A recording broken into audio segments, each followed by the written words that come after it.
जय हिंद दोस्तों, कैसे हैं आप सभी। आशा करता हूँ अच्छे होंगे। इस वीडियो में हम श्री कबीर पब्लिकेशन की बुक पटवारी भर्ती परीक्षा के लिए ग्रामीण अर्थव्यवस्था एवं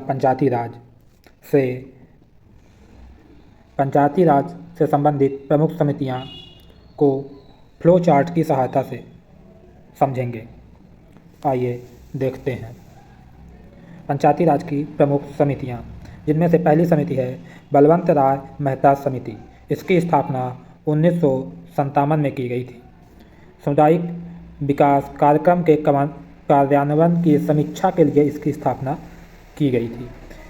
इसने 1957 में अपनी रिपोर्ट प्रस्तुत की तथा इसकी सिफारिश जो थी त्रिस्तरीय पंचायती राज व्यवस्था के लिए की गई थी, जिनमें से इस ग्राम पंचायत, ब्लॉक पंचायत या पंचायत समिति और जिला परिषद, ये 3 स्तर थे पंचायत के।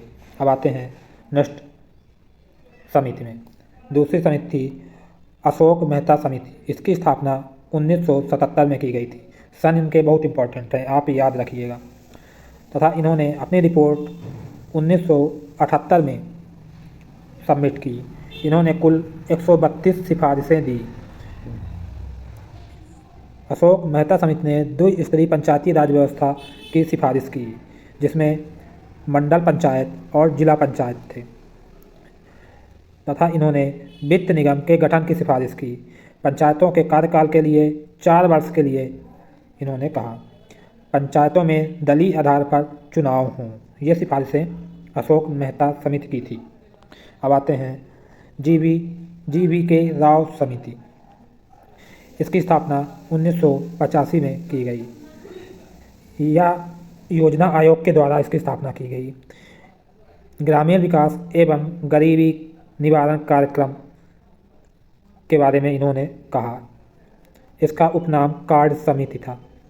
इन्होंने 4 स्तरीय पंचायती राज की सिफारिश की। देखिए, बलवंत राय मेहता समिति ने 3 स्तरीय, अशोक मेहता समिति ने 2 स्तरीय और जी.वी. के राव समिति ने 4 स्तरीय पंचायती राज की सिफारिश की। अब आते हैं एल.एन. सिंघवी समिति। इसकी स्थापना 1986 में की गई। इन्होंने पंचायती राज अधिकरण की स्थापना की सिफारिश की। पंचायती दलों की भागीदारी नहीं होनी चाहिए, इन्होंने यह भी सिफारिश की। तथा इन्होंने पंचायती राज को संवैधानिक दर्जा प्रदान करने की सिफारिश की। गांव में न्याय पंचायतों की स्थापना करने के लिए सिफारिश एल.एन. सिंघवी ने की। आते हैं अगली समिति में पी.के. थुंगमन समिति।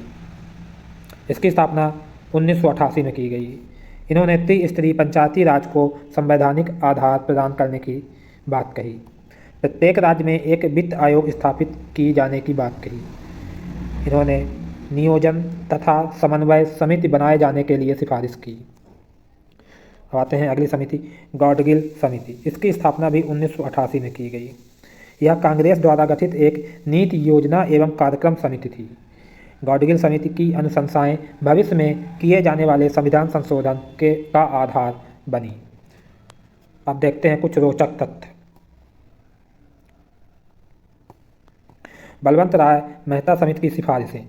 इन्होंने ग्राम पंचायत का चुनाव प्रत्यक्ष रूप से तथा पंचायत समिति और जिला पंचायत के चुनाव अप्रत्यक्ष रूप से होने की सिफारिश की। पंचायतों को पर्याप्त वित्तीय उपलब्ध कराए जाएं, यह भी सिफारिशें बलवंत राय मेहता जी ने की थी। अब आते हैं अशोक मेहता समिति की सिफारिशें। विकास कार्य की जिम्मेदारी जिला परिषद को प्रदान की जाए। अनुसूचित जाति व अनुसूचित जनजाति के लिए पर्याप्त प्रतिनिधित्व हो। तथा इन्होंने राजनीतिक दलों को पंचायती चुनाव में भाग लेने का अधिकार प्राप्त हो। यह भी अशोक मेहता समिति ने बोला था। पंचायतों को कर लगाने की शक्ति प्राप्त हो।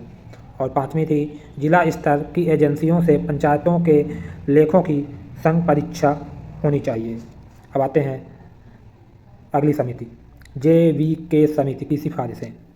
इन्होंने पंचायतों में महिलाओं तथा अनुसूचित जाति एवं जनजातियों को पर्याप्त प्रतिनिधित्व प्रदान किया जाए। विकेंद्रीकरण की प्रक्रिया में जिला परिषद की सशक्त भूमिका होनी चाहिए। यह जे.वी. के राव समिति की सिफारिश थी। समिति में विकेंद्रीकरण के तहत नियोजन एवं विकास कार्य पंचायतों की भूमिका को बल प्रदान किया जाना चाहिए।